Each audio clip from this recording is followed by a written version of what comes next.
Public speaking can feel like an absolute maze to navigate. It can be overwhelming, scary, anxiety inducing, and you can be faced with thoughts like, I don't have anything interesting to say, who's going to want to listen to me, how do I overcome this stage fright, it's almost impossible. It doesn't have to be. And with the right tools, resources, and advice, you can certainly find your voice and thrive in public speaking. So welcome to our brand new Advice From initiative, where we share pearls of wisdom from wonderful individuals working in the tech space on different topics.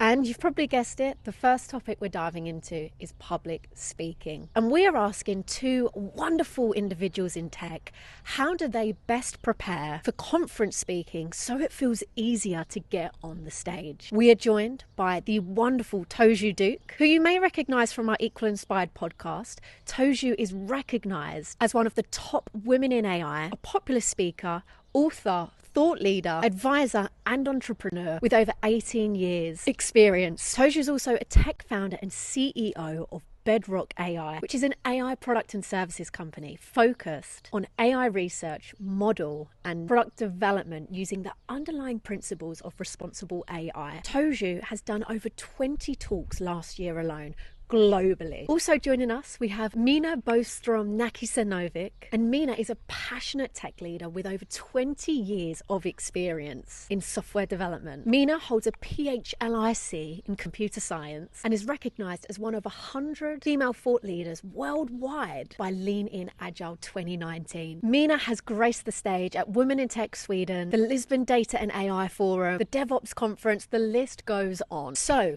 let's dive in to these pearls of wisdom as these two wonderful individuals answer how do they best prepare for conference speaking so it feels easier on stage. Before I start explaining how I prepare for the public speaking, I would like to emphasize why it is important for me to prepare for the conference speaking. Like, what are the two main goals that I would like to achieve with that? The first goal is to deliver a message to the audience in the best possible way, so that the audience gets that amazing experience and understand my message. But almost equally important for me is that I enjoy as well the public speaking and then like a stage feeling. So in order to prepare for that, and it's really so interesting because I know when I talk to some people, they usually, some of them are saying, oh, I prefer to be spontaneous on the stage. But for me, it's vice versa.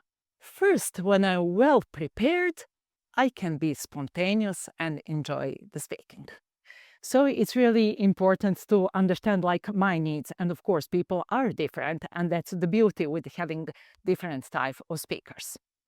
So preparation for the stage, like one of my main goal is when I enter the stage, when I start with my talk, that I feel that I enter that flow state, that I'm perfectly prepared and everything goes just smoothly, and then that I enjoy that.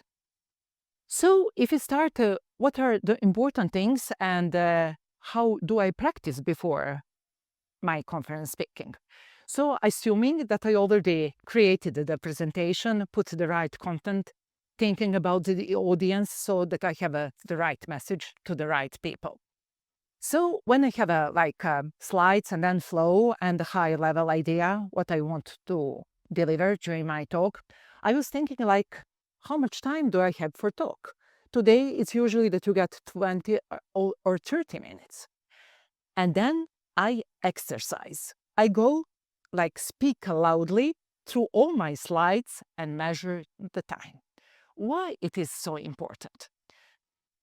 I know when I thought, I know what I'm going to say on this slide, I'm planning to say this and this. But first, when you start doing that loudly, then you feel that it's taking much, much more time than you believe. And of course, you don't want to be stressed on the stage and see that clock that is ticking, and then you get stressed, nervous, you start speaking even faster. That is not a good thing for the audience. So I always speak loudly and measure the time. But by doing that, it's not only that I want to assure that I'm going to deliver my presentation within the given time. I'm also thinking, since I'm a former software developer, and when you write a code, first you write the initial code, but then you go through the code and optimize that. So I would like to optimize my sentences and wording. I don't want to have a too much or like those kind of words. I really want to have effective sentences. So by measuring time and removing unnecessary things, I'm also optimizing my wording and probably delivering a better message, more clear message to the audience. Another important thing that I'm doing is also, even if you measure the time, and I recommend when you measure time that you leave like maybe 2 extra minutes so that you don't finish exactly in the very last responsible moment. But also, since when you're on the stage, when you see that timer, you don't have a time to think, oh, I'm on this slide, how much time I have left.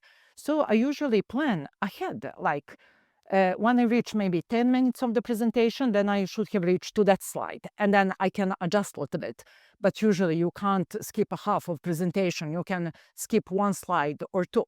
So put those reference slides that you know in your head. If I like reach this slide, it means that it's 10 minutes, and then you take a quick look at the timer and assure that it's according to your plan. The first thing is understanding what the event organizers need in terms of the messaging. But of course, I'm known to be a responsible AI expert. So if you're inviting me for an event, of course, I'm going to speak on responsible AI. So I think just getting the key topic in place first and being clear on, what they're hoping that the audience to achieve or to receive and to hear, that's very important. Because if there's a bit of miscommunication, then you can go on stage and say something totally different from what is expected of you. But yeah, once we have this story already like agreed upon, I just sit down, take a note, and just write down the flow. How do I want to send this message across? Ideally, there should be an introduction, right? But even before you have an introduction, people who give advice on keynotes and talks, like the coaches, will always say start with an open line. So in other words, you can start with a question or a story or a joke. Just have an opening line first before you get into the overall presentation or talk. Sometimes I do forget to give my opening line, then I remember along the way, and that's okay. It depends on the audience. If it's a virtual talk, like I gave a virtual talk yesterday, I totally forgot about that. I just went straight in. But I don't think there was a need for it because I did a bit of an intro and we just had a conversation anyway before I gave the presentation. But ideally, if you're standing in front of a live audience, it's good to just have an opening line of some sort. And then you want to go into like the introduction of your talk. So I talk on responsible AI, but I don't go straight into what responsible AI is. I give a very brief introduction of what AI is, especially when it's important to just make sure that we're all on the same page and people are not off thinking that AI is only ChatGPT or it's the Terminator, but just being aware of, an overall generation of AI. Then definition of AI. Then I go into a brief history of AI, right? Then I go into responsible AI and I talk about the key message there. But I always start with an introduction so that we're all on the same page and there's no assumptions that everyone knows what you're talking about or what you're planning to talk about before the talk. And at the very end, it's very important for me to make sure that, the audience is clear on the message and the solutions that I'm providing. So I do end up with, a solutions kind of page, give like key takeaways, but really solutions to the problem that I've introduced and an overall summary of what it is, right? So if there's nothing they can take out of it, just know that AI is great, but it has issues. I would need to make sure that we work on fixing these issues while adopting AI or using it. And yeah, it's always a very brief presentation. Lengthwise, it's varied, depending again on the event organizers and how much time they have. But, your presentation presentations can always be condensed. You can take out a few slides, take out a few key messages, and just still make sure that the key message is quite clear. And it has to be clear to you as a presenter first. If it doesn't make sense to you as a presenter, there's no way the message will be passed across to the audience. So I'm always like my own critic, right? It's like I question myself. I ask myself, is this clear? And also understanding the level of experience and expertise of your audience is quite important. I talk on a very technical topic, and I talk to so many different audiences across the world, from people from marketing and advertising and communications to tech folks and research folks. So they're all different languages that you need to adapt to, or I need to adapt to for the audience. So sometimes it's very plain and very simple lingua, and sometimes it gets a bit more complicated depending on the audience. But the key point here is making sure that your communication is quite clear and quite concise, and you don't want people leaving your talk or leaving the audience at the end of the event scratching their heads trying to understand exactly what it was that you were trying to say. Another thing that my wonderful mother taught me is that you always learn by heart first 3 sentences, because different stages can be, even if you believe I'm not going to be nervous, when you enter the stage, maybe lighting is different, maybe you don't see the audience, maybe you get a little bit nervous. If you have prepared the start point of your presentation, first 3 sentences by heart, you will start much smoothly and enter that flow state much, much quicker. So I do recommend doing that. And it's also important. So now we have talking about like preparation, what you can do ahead of time. And please bear in mind, don't be lazy or think I don't have a time to repeat before my conference speaking, because it's much, much better if you have practiced that before, and then if you really enjoy the speaking on the stage. Also, there are some other things why it's so beneficial to be prepared. When you are on the stage, you want to have an engaged audience, right? You don't want that audience lose attention. And we know nowadays it's so easy to lose attention. So if you are nervous, usually you start speaking much, much faster, quicker, and people can't follow you and they will become disengaged. Also, if you are nervous, it's a human behavior. You start walking forth and back on that stage, and it's something that disengages the audience because they start following you how you are moving forth and back, and it's not good effect on the audience. So you would like to prevent that being nervous, and that's why it's important to be prepared. Also, when we are talking about engaging the audience, you don't always know ahead like how the audience will react on your talk.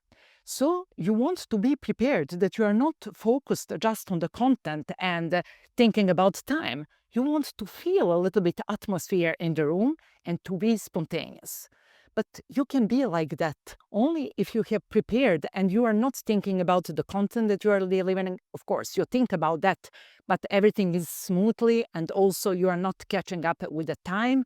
And then you can feel the audience. And then you can adjust the different perspectives or put some jokes or like other things in your presentation. So I think that's why it's really very important to be well prepared, because then you are capable to engage audience in a different way. When you think about it as just having a conversation and trying to deliver a message across, it makes a whole lot of difference. Sometimes seeing the sea of faces in front of you can be a bit unnerving, and that happens to me sometimes. And sometimes, rather than keeping eye contact with that one person that is nodding frequently, I may just look over the heads, right? So, because I know sometimes just having that eye contact could throw me off track. I could like forget what I want to say. So sometimes it's just thinking about a technique that works for you, still making sure you relate with your audience, and you can still have that occasional eye contact. But if you feel that makes you lose track of your conversation and what you're trying to say, then think about another way to adjust to it. The next thing is just being confident on the topic. if you're aware of the fact that this is what you're going to speak about, whether you have slides or not, whether your slides work or not, whether your video works or not, whatever it is, imagine yourself just being on stage without without any presentation, without any slides. Are you still able to deliver your message? And that's something that someone has said along the line. Is like, you are not you are your presentation. Your slides are not you, and you should be confident enough in your talk and in your story to be able to deliver a presentation without necessarily having to rely on slides. So it has to come from inside you. And for me, I barely use notes because notes are just hard for me. Like, I have to read the notes at the same time I'm trying to speak without it seeming like I'm reading out the notes. I ignore them. That helps me because I still have a message and it comes out more naturally for me. And it doesn't sound like, a practice speech, and I don't sound too monotonous. And I'm not criticizing anyone that speaks like that. Just do what suits you and suits your personality and suits you as a person. The problem is that when you enter some new stage, a new venue, it's not something that you are familiar with at that, right?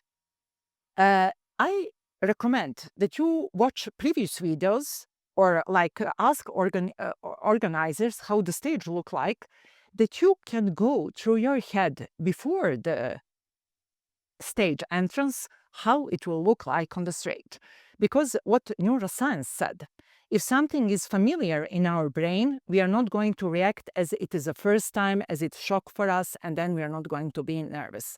So watch previous videos from the same venue, just that you can prepare that entrance on the stage. So these were some of my suggestions and recommendations for successful public speaking. I've gone through stage fright a lot before, and sometimes I don't think it's happened to me recently, but even after so many years of speaking, the times that I get on stage and my voice shakes a little bit and I'm aware it's shaking. And one thing that I learned along the line, I attended an acting workshop just before I launched into my speaking career. And there's something called belly breathing or diaphragmatic breathing, where, you breathe in through your tummy, and you breathe out, raising your diaphragm. So it's not like the yoga breathing exercises. You're not breathing out through your mouth or anything, but you're just taking in these deep inner belly breaths and bringing them back out through your belly. It calms you down so much. If you do that 3 times, I always do that at least 3 times before I give any speech. And anytime I notice that I'm a bit flustered on stage and I'm rushing through and I feel like, I was a bit nervous or not quite myself, I always ask myself, did I do my breathing exercises? And I realized I didn't. So that always kind of like helps calms the nerves, kind of like grounds you, and it puts you in the moment. So that's something I always do. And sometimes I may not have the time to do it standing because, I'm being rushed through to stage and, being mic'd up and all of that. So even if I'm sitting down, I just quietly just take in my deep breaths in and out. Practice always makes perfect. The more you practice it, the more you get on stage, the more easier it will be. And like I said, now I barely have any nerves. I don't remember having any recently because I've just been doing it over and over again. And I've learned what works for me, making sure I do my belly breathing, and before it, knowing what my key message is, and just getting on with it, and having fun while you're at it. No one is forcing you to do it. You put your hand up to do public speaking, and just go for it, and it's always worth the shot.